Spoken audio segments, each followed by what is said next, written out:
ओम शांति। आज है 5 जून, विश्व पर्यावरण दिवस। संपूर्ण मानव मात्र को पर्यावरण संरक्षण के लिए प्रोत्साहित करना, जागरूक करना, यही हम सभी का एक मुख्य कर्तव्य है।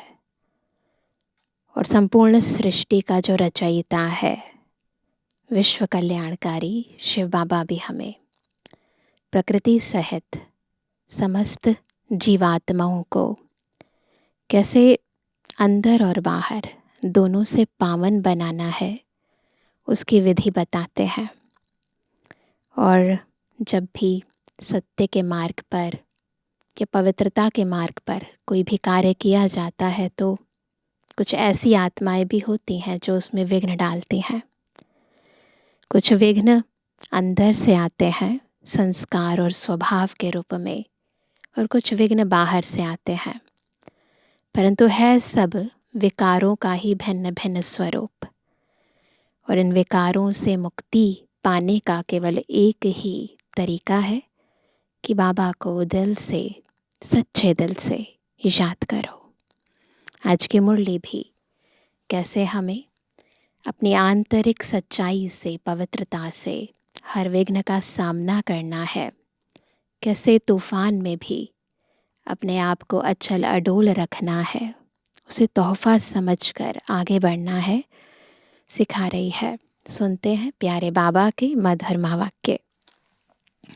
आज है 5 जून 2026। बाबा के महावाक्य हैं, मीठे बच्चे, बाप के साथ साथ तभी चल सकेंगे जब इस पुरानी दुनिया से बेहद का वैराग्य होगा। एक है वैराग्य की भावना और एक है बेहद के वैराग्य की भावना। हद के वैराग्य में तो हम स्थूल रूप में चीज़ों को, व्यक्तियों को, स्थान को, जिम्मेवारियों को छोड़ देते हैं, परंतु जब बेहद के वैराग्य की बात होती है तो सब कुछ करते हुए, जिम्मेवारी निभाते हुए हम बुद्धि योग एक बाबा से जोड़ते हैं और बुद्धि से बाकी सब चीज़ों का त्याग कर देते हैं। प्रश्न है, भगवान समर्थ होते हुए भी उसके रचे हुए यज्ञ में विघ्न क्यों पड़ते हैं? क्या कारण है? उत्तर है, क्योंकि रावण भगवान से भी तीखा है। ज़रूर जब उसका राज्य छीना जाएगा तो वह विघ्न डालेगा ही। शुरू से लेकर ड्रामानुसार इस यज्ञ में विघ्न पड़ते ही आए हैं। शुरू से लेकर जब से स्थापना का कार्य प्रारंभ हुआ 1936 से, इस रुद्र ज्ञान यज्ञ में अनेक प्रकार के विघ्न पड़े हैं, जिनकी स्टोरीज हम दादियों के मुखारविंद से सुनते आते हैं। तो बाबा ने भी कहा कि शुरू से लेकर ड्रामा अनुसार, ये भी याद रखना है, ड्रामा अनुसार ही हो रहा है सब कुछ। इस यज्ञ में विघ्न पड़ते ही आए हैं, पड़ने ही हैं। हम पतित दुनिया से पावन दुनिया में ट्रांसफ़र हो रहे हैं तो ज़रूर पतित मनुष्य विघ्न डालेंगे। ये तो नेचुरल है ना। जिसका राज्य छीना जा रहा है वो आगे से वार तो करेगा ना। आज का गीत है, ओ दूर के मुसाफिर हमको भी साथ ले ले, हम रह गए अकेले।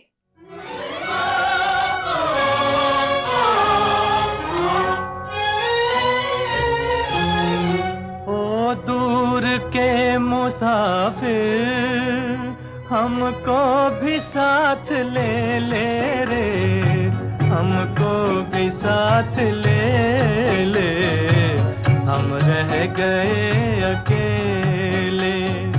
ओ दूर के मुसाफिर हमको भी साथ ले ले रे, हमको भी साथ ले ले, हम रह गए अकेले।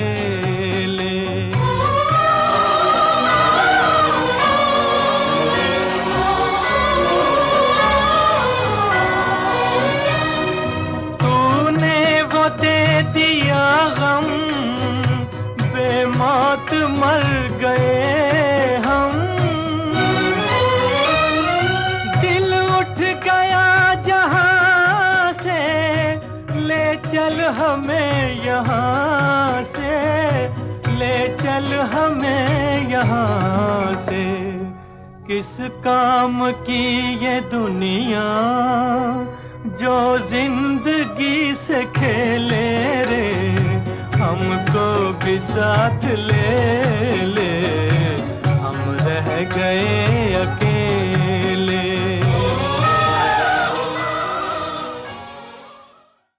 ओम शांति। मीठे मीठे रूहानी बच्चों ने गीत की लाइन सुनी। जैसे वेद शास्त्र आदि भक्ति मार्ग का रास्ता बताते हैं, वैसे गीत भी थोड़ा रास्ता बताते हैं। वह तो कुछ समझते नहीं। शास्त्रों की कथाएं आदि सुनना वह जैसे है कनरस। अब बच्चे जानते हैं दूर देश का मुसाफिर किसको कहा जाता है ना। सबसे दूर कौन सा देश है?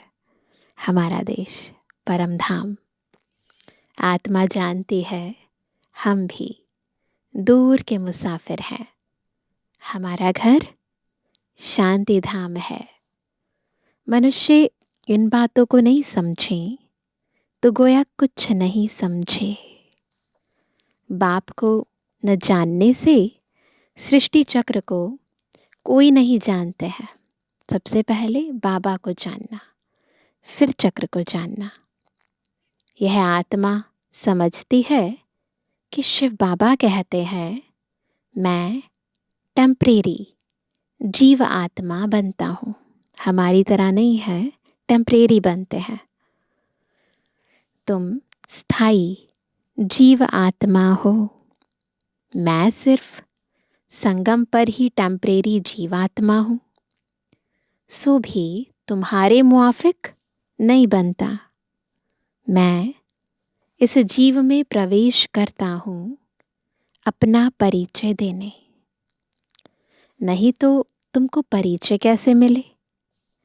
बाप ने समझाया है रूहानी बाप एक ही है, जिसको शिव बाबा अथवा भगवान कहते हैं। दूसरा कोई नहीं जानते।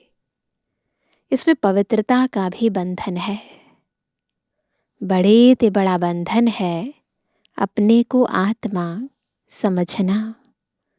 जिस दूर के मुसाफिर पतित पावन को भक्ति मार्ग में याद करते हैं, वह रूहानी बाप समझाते हैं कि मैं सबको ले चलूँगा, किसको भी छोड़ नहीं जाऊँगा। वापस तो सबको जाना है। इसलिए शिव बाबा को क्या कहते हैं? कालों का काल महाकाल। जब वो आते हैं तो सबको ले जाते हैं। प्रलय भी नहीं होनी है। ऐसा भी नहीं कि इस पृथ्वी पर कोई भी ना रहे, ऐसा भी कभी समय नहीं आएगा। तो प्रलय भी नहीं होनी है।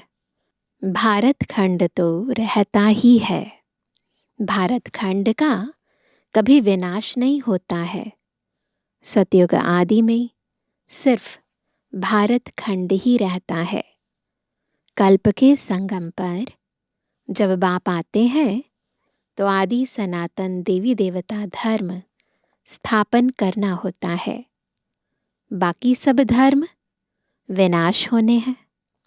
तुम भी आदि सनातन देवी देवता धर्म स्थापन करने में मदद कर रहे हो। तो गीत सुना?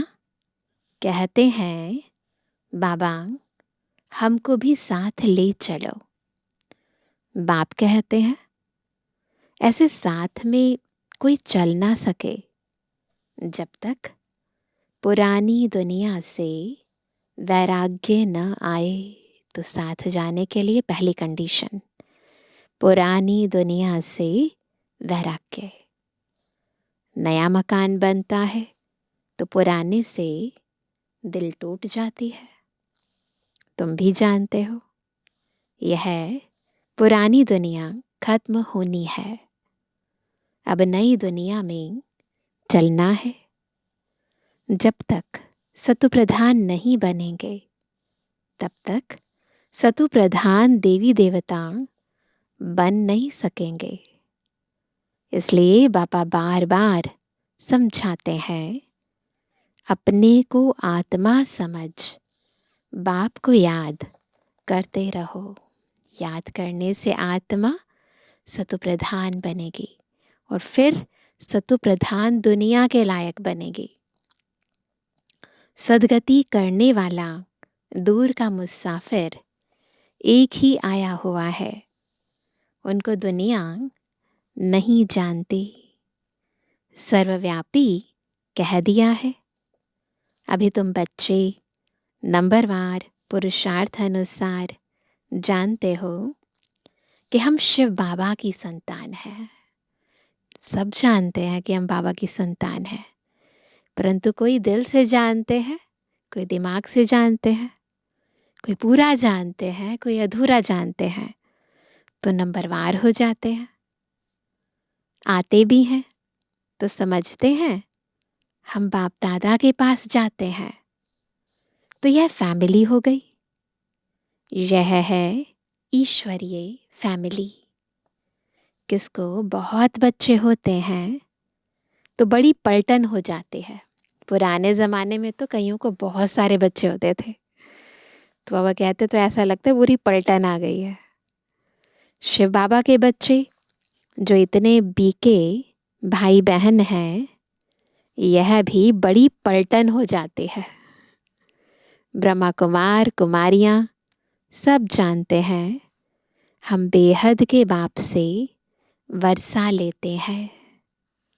शास्त्रों में दिखाते हैं पांडवों और कौरवों ने खेल खेला, राजाई दाव में रखी। दिखाते हैं ना, खेल खेला और उसमें राजाई भी दाव पर लगा दी, है ना। अब राजाई ना कौरवों की है न पांडवों की है, ना प्रीत बुद्धि आत्माओं की है, न विपरीत बुद्धि आत्माओं की है। ताज आदि कुछ भी नहीं है। दिखाते हैं उनको शहर निकाला मिला, वनवास मिल गया उन्हें, तो उनको शहर निकाला मिल गया। हथियार आदि छिपाकर जाए रखा। यह सब है दंत कथाएं, जो महाभारत काल की कथाएं बताते हैं। चाहे उन्होंने जुआ खेला या फिर उन्हें वनवास मिला, क्या क्या गवाया, ये सब बातें प्रतीकात्मक हैं, इनका भाव आध्यात्मिक है। तो बाबा कहते ये तो दंत कथाएं हैं। न पांडव राज्य है न कौरव राज्य है, ना उन्हों का आपस में लड़ाई चली है, ना किसी का राज्य है, ना किसी की आपस में लड़ाई चली है। लड़ाई राजाओं की लगती है, यह तो भाई भाई हैं। लड़ाई हुई है कौरवों और यौवनों की। इस समय युद्ध चल रहा है, तो आपस में कहीं गृह युद्ध है तो कहीं एटॉमिक वॉर्स हैं। बाकी भाई एक दो को कैसे खत्म करेंगे? दिखाते हैं पांडव कौरव लड़े, तो अगर पांडव लड़े तो इसका मतलब जिन्हें भगवान का ज्ञान था, जिन्होंने भगवान के साथ प्रीत लगाई थी, तो वो भी अगर लड़ते हैं तो उन्हें पांडव थोड़ी ना कहेंगे, क्योंकि बाबा तो हम बच्चों को अहिंसा परम धर्म का मार्ग सिखाते हैं, तो इसलिए पांडव तो लड़ ही नहीं सकते ना। तो बाबा कहते हैं, दिखाते हैं पांडव कौरव लड़े, बाकी 5 पांडव बचे, मतलब युद्ध के उपरांत, और एक कुत्ता रहा।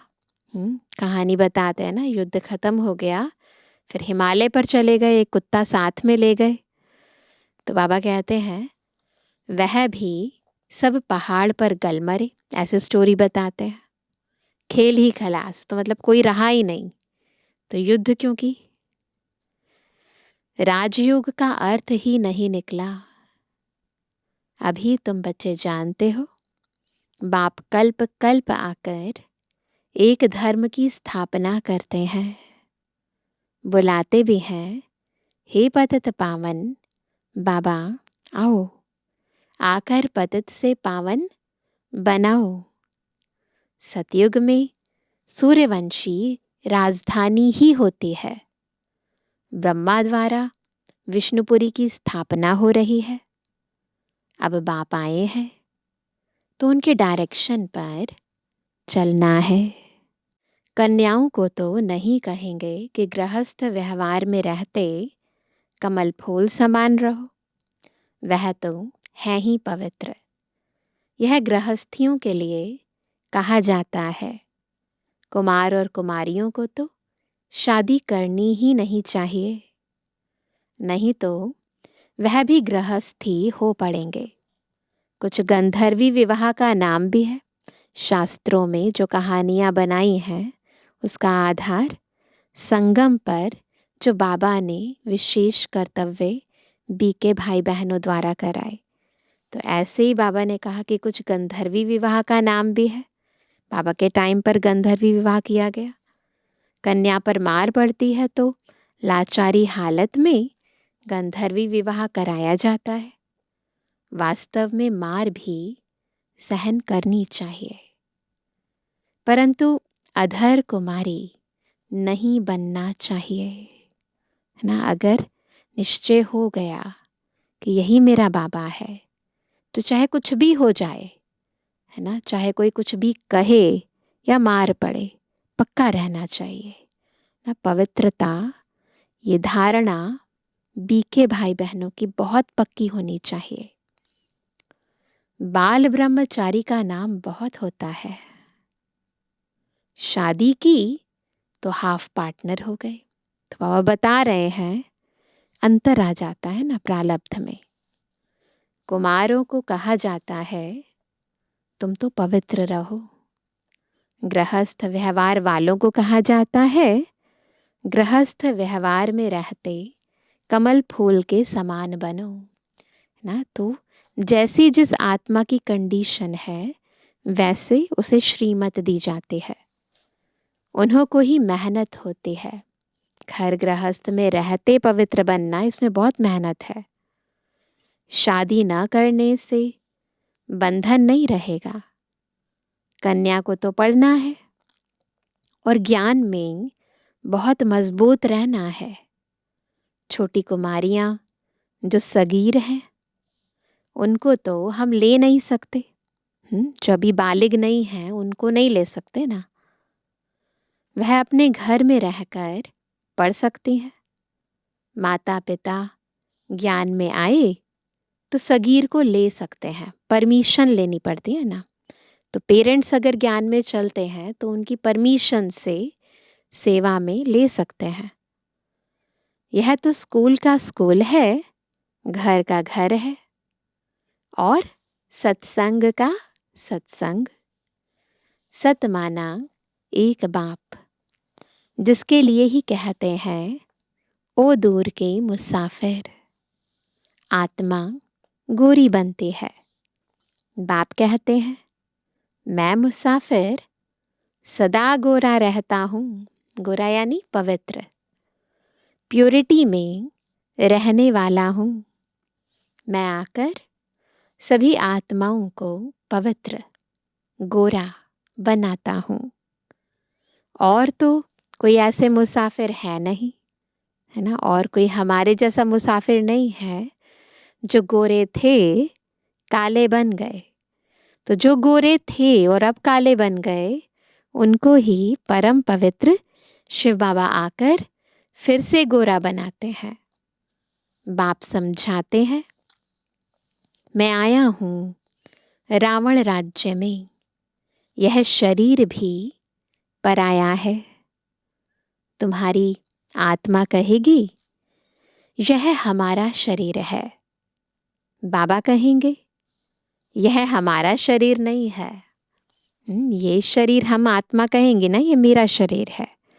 लेकिन शिव बाबा जो ब्रह्मा तन का आधार ले रहे हैं वो ऐसे नहीं कह सकते कि ये मेरा शरीर है। बाबा ने शरीर लोन पर लिया है। यह इनका शरीर है। यह पतित शरीर हमारा नहीं है। आते ही हैं इनके, किसके, ब्रह्मा बाबा के बहुत जन्मों के अंत के जन्म में। जो नंबर 1 पावन था वही नंबर लास्ट, वही नंबर लास्ट अर्थात अंत में विकारी बनते हैं। पहला नंबर 16 कला संपूर्ण था, अब कोई कला नहीं रही है, पतित तो सब हैं ही। तो बाप दूर देश का मुसाफिर हुआ ना, तुम आत्माएं भी मुसाफिर हो, यहाँ आकर पाट बजाती हो। इस सृष्टि चक्र को कोई नहीं जानते, यहाँ आते हैं पाट बजाते हैं, है ना। फिर 1 पाठ, 2 पाठ, 3 पाठ, 84 जन्मों में भिन्न भिन्न पाठ बजाते हैं और फिर वापस जाते हैं।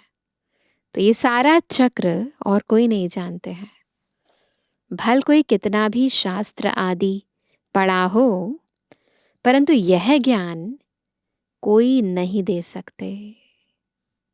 बाप समझाते हैं, मैं इस तन में प्रवेश कर इन आत्माओं को ज्ञान देता हूँ।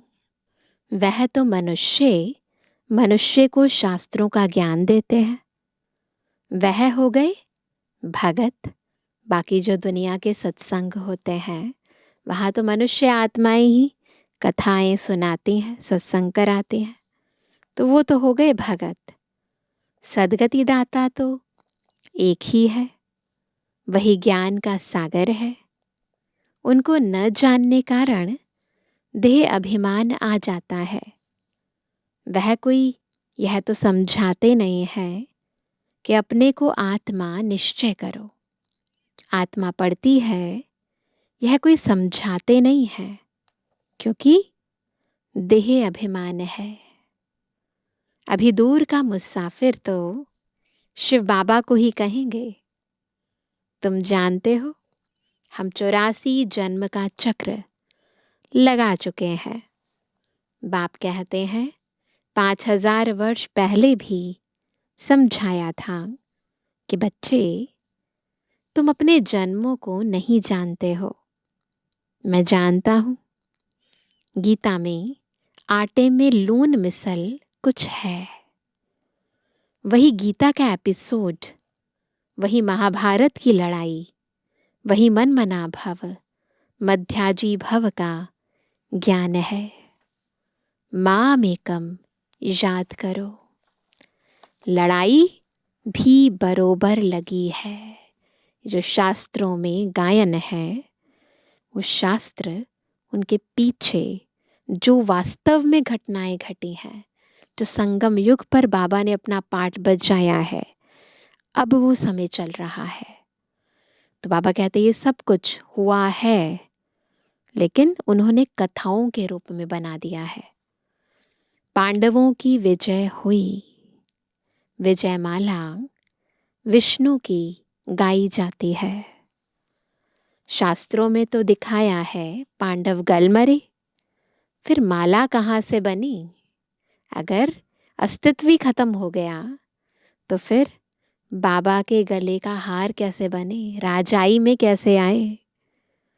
अब तुम समझते हो कि हम विष्णु की माला बनने यहाँ आए हैं, यानी विष्णु की वंशावली में आने के लिए यहाँ आए हैं, है ना। ऊपर में है पतित पावन बाप, उनका यादगार चाहिए ना। भक्ति मार्ग में यादगार गाया जाता है। कोई 8 की माला, कोई 108 की माला, कोई 16,108 की बनाई है। गाते हैं चढ़ती कला तेरे भाने सर्व का भला ना। गुरु ग्रंथ साहिब में कहते हैं ना, चढ़ती कला तेरे भाने सबका भला। तो हमारी जब चढ़ती कला होती है तो फिर सबका भला हो जाता है। हम सदगति में जाते हैं, बाकी सब गति में अर्थात मुक्ति धाम में जाते हैं। अभी तुम जानते हो हमारी चढ़ती कला है। हम चले जाएंगे अपने सुख धाम, फिर हम वहां से नीचे कैसे उतरते हैं, 84 जन्म कैसे लेते हैं, यह सारा ज्ञान तुम्हारी बुद्धि में है। यह ज्ञान भूलना नहीं चाहिए।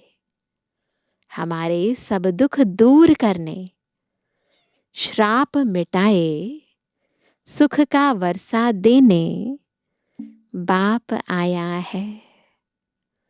रावण के श्राप से सबको दुख होता है, तो अब बाप को और वर्षे को याद करना है। तुम जानते हो, हम सूर्यवंशियों ने भारत में राज्य किया। भारत में ही शिव बाबा आते हैं। भारत ही स्वर्ग था। यह घड़ी घड़ी बुद्धि में याद करना पड़े। जिसने 84 का चक्र नहीं खाया होगा, वह न धारणा करेंगे न कराएंगे। अगर हमारे कुल की आत्मा नहीं है तो वो धारणा नहीं करेगी। उसके लिए समझा जाएगा कि इसने 84 जन्म नहीं लिए हैं। यह देरी से आते हैं, स्वर्ग में नहीं आते हैं। पहले पहले जाना तो अच्छा है ना। नए मकान में पहले खुद रहते हैं, फिर किराए पर चढ़ाते हैं। ऐसे ही होता है। तो वह फिर सेकंड हैंड हुआ ना। सतयुग है नई दुनिया, तो सेकंड हैंड दुनिया में तो नहीं आना ना, है ना। इसीलिए बाबा चाहते हैं हम फर्स्ट हैंड में आए, शुरू में ही आए, सब 111 में आए। त्रेता सेकंड हैंड कहेंगे। तो अब बुद्धि में आता है हम स्वर्ग नई दुनिया में जाएं। आता है सबकी बुद्धि में। पुरुषार्थ करना है, प्रजा भी बनती जाएगी। तुमको मालूम पड़ता जाएगा कि माला में कौन कौन पिरो सकते हैं, है ना। चेहरे से, चलन से, सेवा से पता चल जाता है। अगर किसको सीधा कहा जाए कि तुम नहीं आएंगे तो हार्ट फेल हो जाए। इसलिए कहा जाता है कि पुरुषार्थ करो, अपनी जांच करो कि हमारा बुद्धि योग भटकता तो नहीं है ना। अगर भटकता है तो उस अनुसार ही हमें स्वर्ग में क्या पद मिलने वाला है और कब आने वाले हैं हम खुद समझ सकते हैं। तो जितनी बुद्धि एकाग्र है, एक की याद में है, ज्ञान सुनते हुए, योग लगाते हुए बुद्धि भटकती नहीं है, उतना ऊंचा पद है। तुम्हारा शिव बाबा से कितना लव होता जाता है। कहते भी हैं हम बाप दादा के पास जाते हैं। शिव बाबा से दादा द्वारा वर्षा लेने जाते हैं।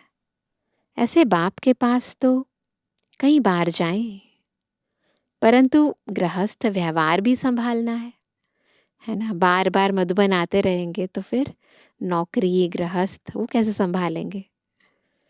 भल बहुत धनवान है, परंतु इतनी फुर्सत नहीं, पूरा निश्चय नहीं। अगर मधुबन आने का टाइम नहीं है तो समझा जाता है निश्चय ही नहीं हुआ। नहीं तो मास 2 मास बाद आकर रिफ्रेश हो सकते हैं। उनको घड़ी घड़ी कशिश होगी। सुई पर जंग चढ़ी हुई होती है तो चुंबक इतना खींचता नहीं है। तो बाबा बता देते हैं क्यों नहीं आ पाते, बाबा से मिलने क्यों नहीं आ पाते, क्योंकि जंग चढ़ी हुई है, एलॉय है आत्मा में। जिनका पूरा योग होगा उनको झट कशिश होगी, भाग आएंगे।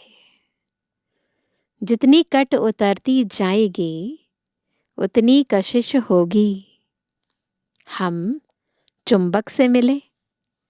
गीत है चाहे मारो चाहे कुछ भी करो, चाहे मारो चाहे ठुकराओ, हम आपका दर नहीं छोड़ेंगे। हम दर से कभी नहीं निकलेंगे, परंतु वह अवस्था तो पिछाड़ी में होगी। ऐसी अचल अडोल एक रस कुछ भी हो जाए, बस बाबा से हमारी प्रीत लग गई सो लग गई। कट निकली हुई होगी तो वह अवस्था होगी। बाप कहते हैं हे आत्माएं, मन मना भावा। रहो भल अपने गृहस्थ व्यवहार में। ऐसे नहीं कि यहाँ भाग कर आए बैठ जाना है। सागर पास बादलों को आना है। आना है पर किस लिए? रिफ्रेश होने। फिर सर्विस पर जाना है। बंधन जब खलास हो तो सर्विस पर जा सके। सेवा करने के लिए बंधन मुक्त स्थिति चाहिए। माँ बाप को अपने बच्चों को संभालना है। बाप की याद में रहना है।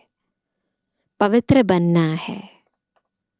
बाप ने समझाया है अनेक प्रकार के विघ्न ज्ञान यज्ञ में पड़ते हैं। कहते हैं ईश्वर तो समर्थ है, फिर विघ्न क्यों? मनुष्यों को पता ही नहीं है रावण भगवान से भी तीखा है ना। कई बारी बाबा ये कहते हैं कि ड्रामा बाबा से तीखा है।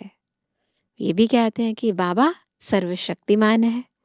लेकिन आज बाबा क्या कहते हैं कि रावण भगवान से भी तीखा है। उनकी राजाई छीनी जाती है तो अनेक प्रकार के विघ्न पड़ते रहते हैं। इतने समय से इन विकारों का राज्य था और अब हम संपूर्ण निर्विकारी बनने का पुरुषार्थ कर रहे हैं, तो विकार खींचेंगे ना। ड्रामा प्लान अनुसार फिर भी विघ्न पड़ेंगे। शुरुआत से लेकर पतितों के विघ्न पड़ते हैं। शास्त्रों में भी लिख दिया है। क्या? श्री कृष्ण को 16,108 पटरानियां थी। सर्प ने डसा। राम की सीता चुराई गई। अब रावण स्वर्ग में कहाँ से आए? रावण तो स्वर्ग में आ नहीं सकते। झूठ तो बहुत है। कहते हैं विकार बिगिर बच्चे कैसे होंगे? उनको पता ही नहीं। जो वर्षा लेने वाले होंगे वही आकर समझेंगे। ये बातें वही समझेंगे जिन्होंने कल्प कल्प बाबा से वर्षा लिया है। तो इस ज्ञान यज्ञ में असुरों के विघ्न पड़ते हैं, इसलिए डरना नहीं है। पतित को असुर कहा जाता है ही रावण संप्रदाय। अभी तुम संगम पर हो। रावण राज्य से किनारा कर लिया है, फिर भी कुछ लैस आती है ना। वैसे किनारा कर लिया है, फिर भी कुछ ना कुछ हो जाता है। कोई अपना जिसको बहुत प्यार करते हैं तो वो खींचता है। यह बुद्धि में ज्ञान है कि हम जा रहे हैं। बैठे तो यहाँ ही है। किससे जा रहे हैं? मन बुद्धि से। बुद्धि में ज्ञान है। बैठे यहाँ हो, परंतु उनसे जैसे तुमको वैराग्य है। यह छीछी दुनिया कब्रिस्तान बननी है। भिन्न भिन्न पॉइंट से समझाया जाता है। वास्तव में तो एक ही पॉइंट है। क्या? मन मना भवा। कितनों की चिट्ठियां आती हैं, बाबा हम बांधेली हैं। एक द्रौपदी तो नहीं है, यहाँ एक नहीं है, हजारों हो जाएंगी। तो बाबा कहते हैं अभी तुम पतित दुनिया से पावन दुनिया में ट्रांसफर हो रहे हो। जो कल्प पहले फूल बने होंगे वही निकलेंगे। गार्डन ऑफ अल्लाह की यहाँ स्थापना होगी। कहाँ? यहाँ, इस दुनिया में। कोई कोई तो ऐसे अच्छे अच्छे फूल होते हैं जो देखने से ही आराम आ जाता है। यहाँ भी जो बाप को याद करते और याद दिलाते हैं, उनकी खुशबू फैलती है। किनकी खुशबू फैलती है? जो पापा को याद करते हैं और याद कराते हैं, सदैव खुश रहते हैं। ऐसे मीठे मीठे बच्चों को देख बाप हर्षित होते हैं। उन्हों के आगे बाबा की ज्ञान डांस अच्छी होती है। किनके आगे? जो हर्षित रहते हैं, जो ज्ञान और योग से संपन्न रहते हैं, तो उन्हों के आगे बाबा की ज्ञान डांस अच्छी होती है। एक्सप्लेन ज़्यादा अच्छी तरह करते हैं, क्योंकि उन आत्माओं की भी जो जिज्ञासा है उसके कारण बल आ जाता है। अच्छा, मीठे मीठे सिकंदर जवानी बच्चों पे जुबानी बाप दादा का दिल जान सको प्रेम से नंबरवार पुरुषार्थ अनुसार याद कर। रूहानी बच्चों की रूहानी बाप दादा को गुड मॉर्निंग, नमस्ते नमस्ते नमस्ते। धारणा के लिए मुख्य सार। पहला, ज्ञान और योग में मजबूत बनना है। अगर कोई बंधन नहीं है तो बंधनों में जानबूझकर फंसना नहीं है। बाल ब्रह्मचारी होकर रहना है। दूसरा, अभी हमारी चढ़ती कला है। बाबा हमारे सब दुख दूर करने, श्राप मिटाए, वर्षा देने आए हैं। बाप और वर्षे को याद कर अपार खुशी में रहना है। जांच करनी है कि हमारा बुद्धि योग कहाँ भटकता तो नहीं है। वरदान है समाने और सामना करने की शक्ति द्वारा। दो शक्तियां, एक है समा लेना और एक है पावर टू फेस, सामना करना। तो समाने और सामना करने की शक्ति द्वारा सेवा में सफलता प्राप्त करने वाले रूहानी सेवाधारी भव। रूहानी सेवाधारियों को सेवा के सिवाय कुछ भी सूझता नहीं। वे मनसा वाचा कर्मणा सर्विस से एक सेकंड भी रेस्ट नहीं लेते। मनसा वाचा कर्मणा सर्विस से एक सेकंड भी रेस्ट नहीं लेते, इसलिए बेस्ट बन जाते हैं। अगर एक सेकंड भी व्यर्थ नहीं गवाते तो सर्व समर्थ बन जाते हैं। वे सेवाओं में सफलता प्राप्त करने के लिए सदा यही याद रखते कि समाना और सामना करना यही हमारा निशाना है। वे अपने पुराने संस्कारों को समाते हैं और सामना माया से करते, न कि दैवी परिवार से। ऐसे बच्चे जो नॉलेजफुल के साथ साथ पावरफुल भी हैं, उन्हें ही कहा जाता है रूहानी सेवाधारी। स्लोगन है, छोटी बात को बड़ा नहीं करो, वातावरण को शक्तिशाली बनाओ। छोटी बात को बड़ा करेंगे तो वातावरण कमज़ोर हो जाएगा, वीक हो जाएगा। और अगर हम बड़ी से बड़ी बात को भी छोटा कर लेंगे तो ये भी एक शक्ति है। तो बाबा कहते हैं तो वातावरण शक्तिशाली हो जाएगा। आज का व्यक्त इशारा, सदा हर्षित रहने के लिए अपनी नेचर को सरल बनाओ, सहनशील बनो। दुनिया में लोग जिंदा होते भी नाउम्मीदी की चिता पर बैठे हुए हैं। ऐसी आत्माओं को मरजीवा बनाओ, नए जीवन का दान दो। अपने खुश नसीब हर्षित मुख चेहरे द्वारा उन्हें मानव जीवन में जीना सिखाओ। आपको देखकर उनमें हिम्मत, उमंग, उत्साह आ जाए। इसके लिए अपनी नेचर को सरल बनाओ और सदा कमल समान स्थिति के आसन पर डबल लाइट स्थिति में स्थित रहो। तो क्या करना है, बिल्कुल अपने आप को सबसे न्यारा, एक बाबा का प्यारा कमल पुष्प समान बनाओ। अच्छा, ओम शांति।